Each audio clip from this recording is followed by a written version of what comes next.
hope you have enjoyed this insightful presentation from Alistair, and now you have learned about the potential of blockchain technologies in the climate space.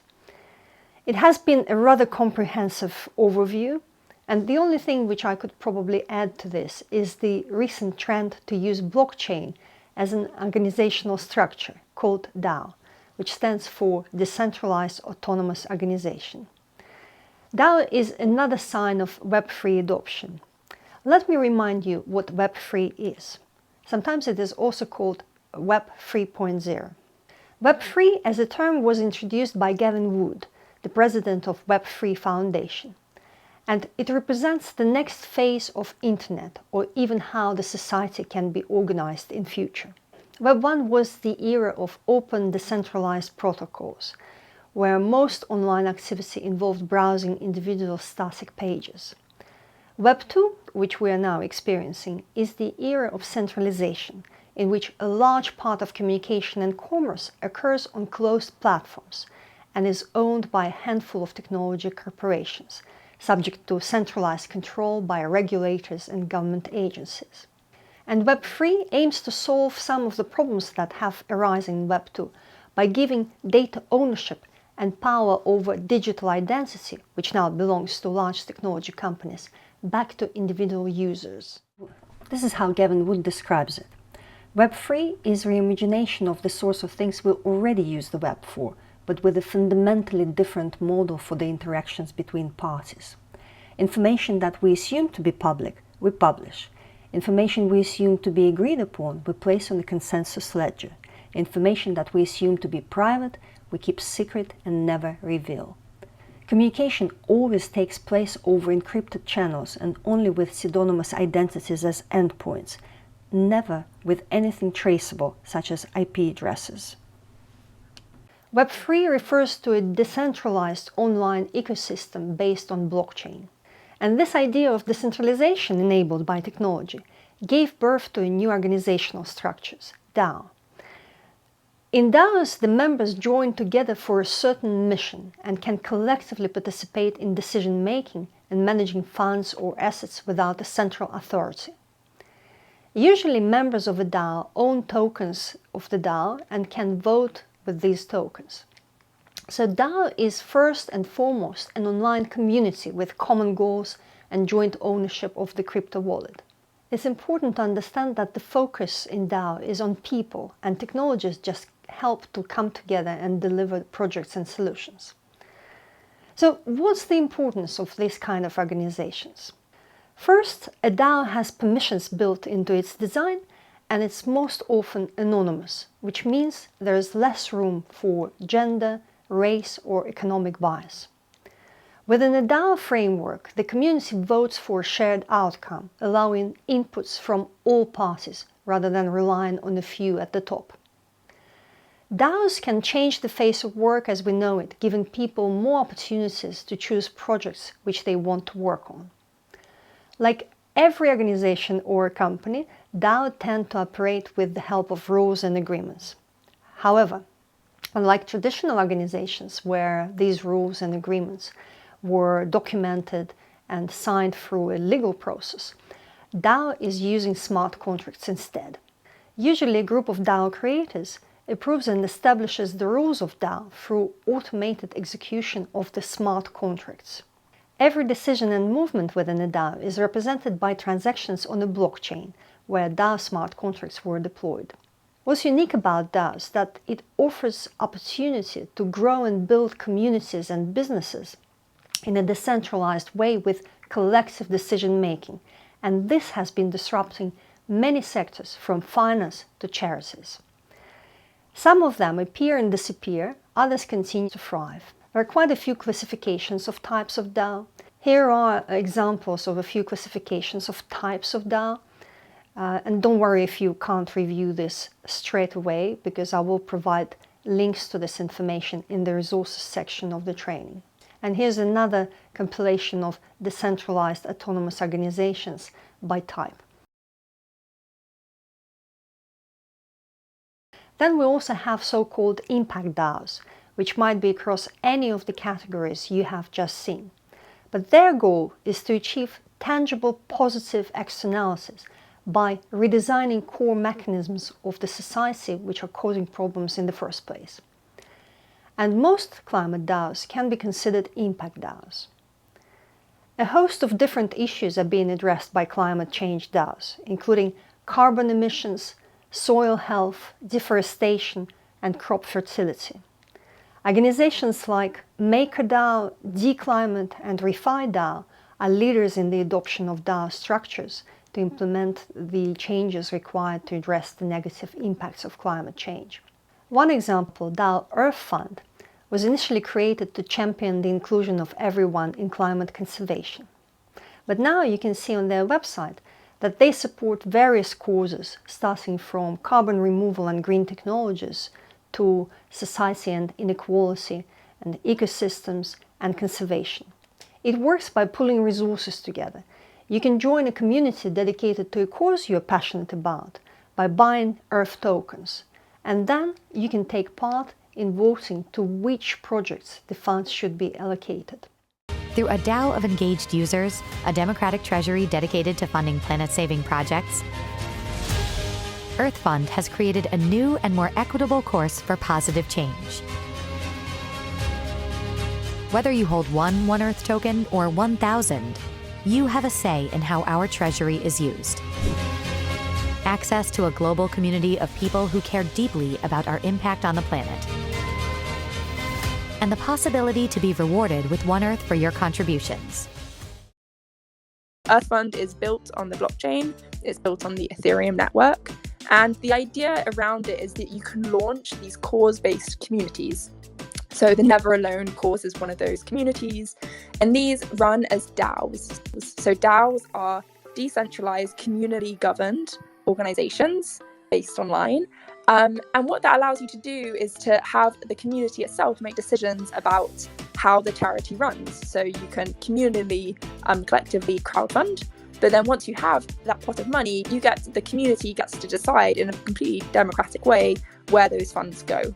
And so it's crowdfunding, but much more participatory, and also much more transparent. Current model of charities is very one-directional. So you find a charity that you get behind and you support their mission, and you can donate money. Unless it's a very small local charity, you generally don't know where that money is going. It is a black box, and you kind of just cross your fingers and hope it's going to something that you support. And I think now we're getting these tools of decentralization through Web3. I think increasingly people are expecting more. People want to not only donate, but they actually want to participate in the decision making of where funds go and what projects get funded. It shouldn't just be kind of a elite at the top just making those decisions. And so what the Earth Fund platform is doing is making it really, really easy for charities or organizations or individuals like myself to come on and found a cause on the blockchain, and to start an entirely decentralized community. Firstly, they're entirely democratic. So unlike a normal charity, there is no hierarchy. Anyone in the DAO can have a say in where funds go. Everyone has a vote, which I think in itself is quite revolutionary. The second is that through using cryptocurrencies as a mode of donation, it means that everything is entirely transparent. So if you're not sure, or you're worried that funds are being siphoned off or not going to the correct things, you can just go online and check the blockchain. And everything, it's all, it's a shared public ledger. So every transaction that is made is visible. And so you can be absolutely sure where every penny is going. This DAO also falls under the category of ReFi, which stands for regenerative finance. ReFi is defined as a movement focusing on the power of blockchain and Web3 to address climate change, support conservation and biodiversity, and creating a more equitable and sustainable financial system. Under this system, a positive impact is no longer a byproduct of return on capital. Instead, the goal becomes positive change with financial return circulating amongst the community. The ReFi supports a shift from an economy that is extractive to one which is regenerative. Another example of ReFi Impact DAO is Climate DAO. Climate tokenizes carbon credits, making it accessible to anyone to contribute to carbon reduction through Climate tokens. Climate tokens are backed by carbon reductions and removals. Alistair earlier has briefly mentioned tokenization of carbon credits, so this is one of the examples. The idea is that blockchain will accept only certified and third-party verified emission reductions from reputable carbon markets and will make these carbon credits transparent and traceable to prevent double spending or double offsetting. When you purchase a carbon credit with Klima, you can either sell it or you can retire it. And retiring that permanently removes it from the circulation. And this retirement is the point at which you can claim the benefit of carbon offset. One of the Klima's objectives is to make carbon credits more expensive by permanently removing offsets from the market. And in this way, encouraging companies to invest in carbon removal technologies and nature-based solutions, making these investments and projects more profitable. The need to act has never been more critical. But direct means to fight climate change have never been available to the average person, until now. Introducing Climate DAO, the world's first liquid blockchain-based carbon market aimed at neutralizing the carbon emissions that cause climate change. Utilizing real-world carbon credits brought on-chain, Climate DAO empowers anyone to engage in the fight for Mother Earth. Using Web3 technology, Climate DAO amplifies the actions and talents of over 90,000 users from 65 countries. To date, Climate DAO has introduced innovations such as carbon-staked NFTs, creating a B2B program for companies to neutralize their carbon footprints, and launching Love Letters, where users were invited to etch personalized messages onto the carbon credits they retired. The campaign was a success, with users retiring over 51,000 metric tons of carbon in the first 2 weeks. Through multi-platform activities and strategic partnerships, Climate DAO is now the world leader in blockchain-based carbon offsetting, earning mainstream media attention for flipping the script on blockchains, from destroying the planet to saving it. Since launching, Climate DAO has facilitated the removal of over 18 million metric tons of carbon from the market, equal to planting 87,000 hectares of forest, or taking nearly 4 million cars off the road for an entire year. To date, Climate DAO has helped to triple the price of carbon assets. And we're not done yet.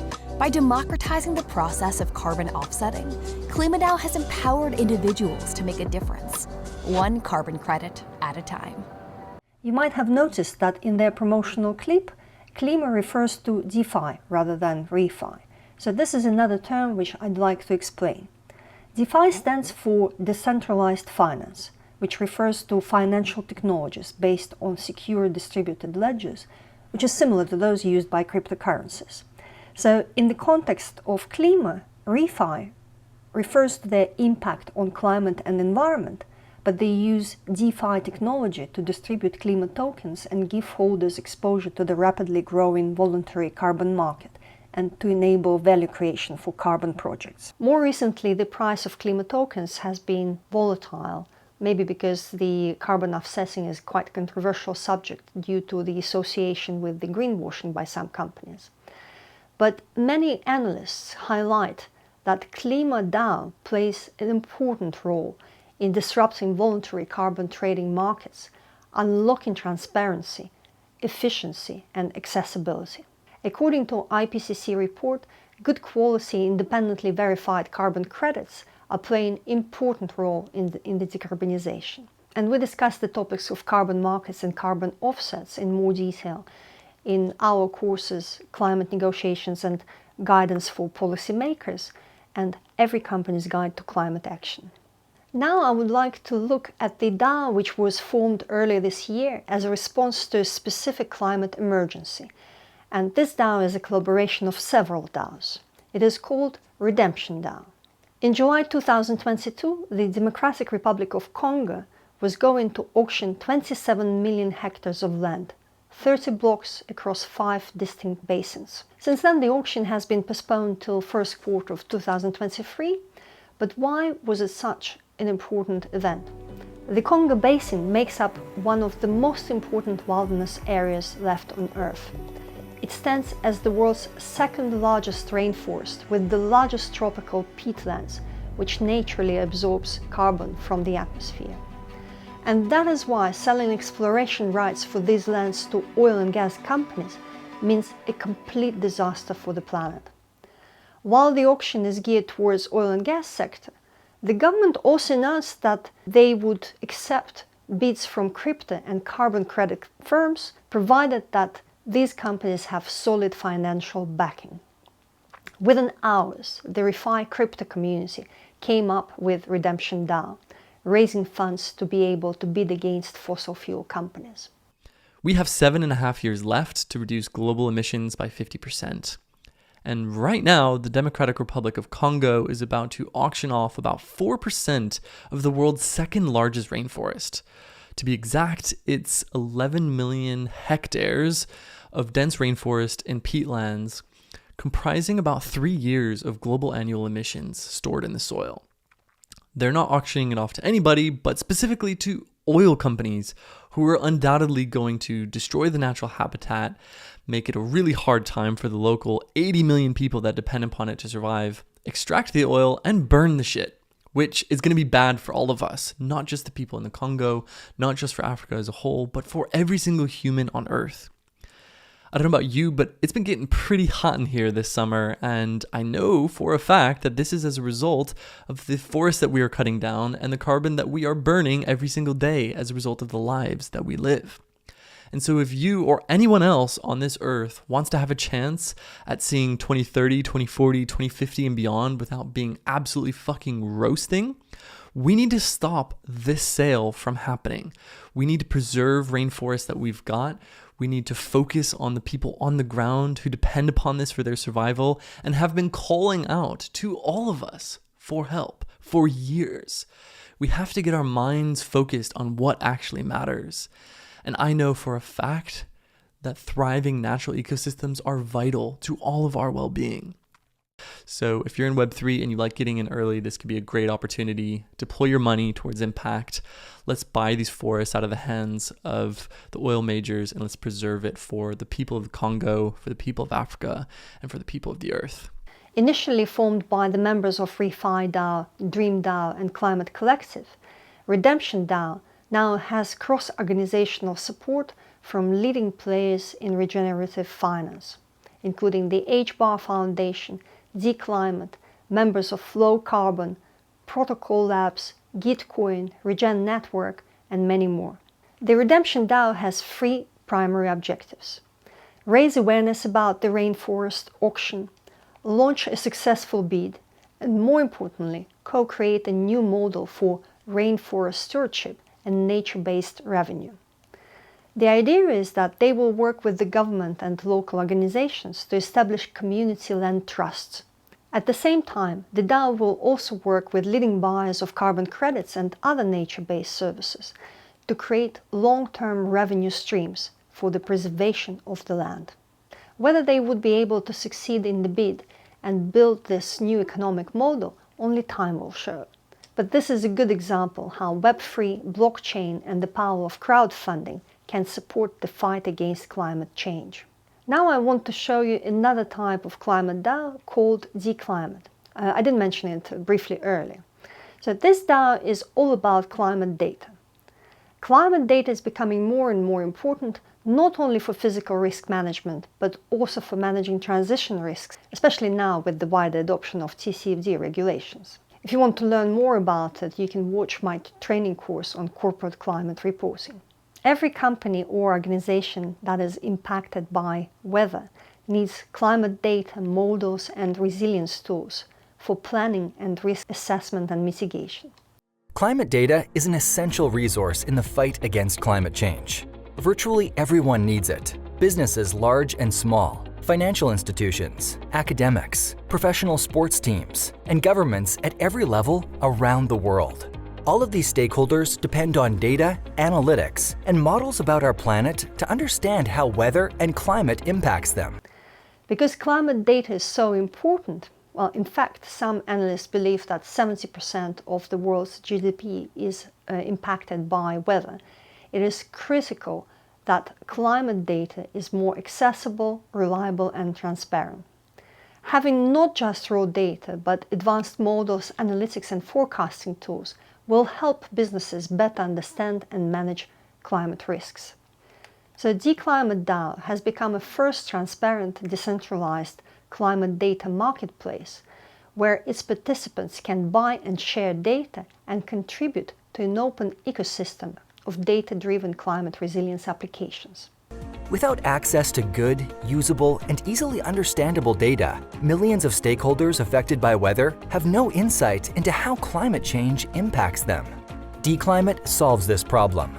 Declimate is the world's first decentralized climate data marketplace and ecosystem that allows you to get data and share data. Any data publisher, be they a researcher at a large university, a major company, or a citizen scientist, can contribute to Declimate's marketplace and ecosystem. Publishers can choose to monetize their data or make it available for free. Consumers can then shop for this data using Declimate's user-friendly marketplace. Impartial skill scores validate the reliability and accuracy of all data published on Declimate. On-chain data validation is powered by Chainlink's decentralized Oracle network and the Declimate DAO. This makes it easy for consumers to access reliable, relevant data in a matter of seconds. Declimate incentivizes new data collection, innovation, and climate-focused product development, especially in underserved areas of the world that need data-driven weather insurance and actionable climate insights most urgently. Besides being a marketplace for data and tools, Declimate develops various partnerships and projects. For example, in March 2022, they announced a partnership with Namibia to become a verifier for countries' carbon impact and sustainability initiatives. Together with the University of Namibia, they will use satellite monitoring to create a scalable blockchain-based verification and registry system.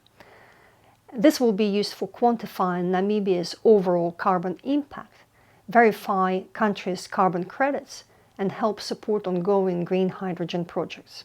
So this is another use case for how blockchain technology can be used to power climate action. And in this particular case, it is about how the governments can leverage this technology and climate data to support sustainability projects. So this brings us nicely to the next topic. Since Alistair specializes in working with the governments, I asked him about the challenges in adoption of blockchain technologies, both from the policy and technology perspectives. And this is what he had to say.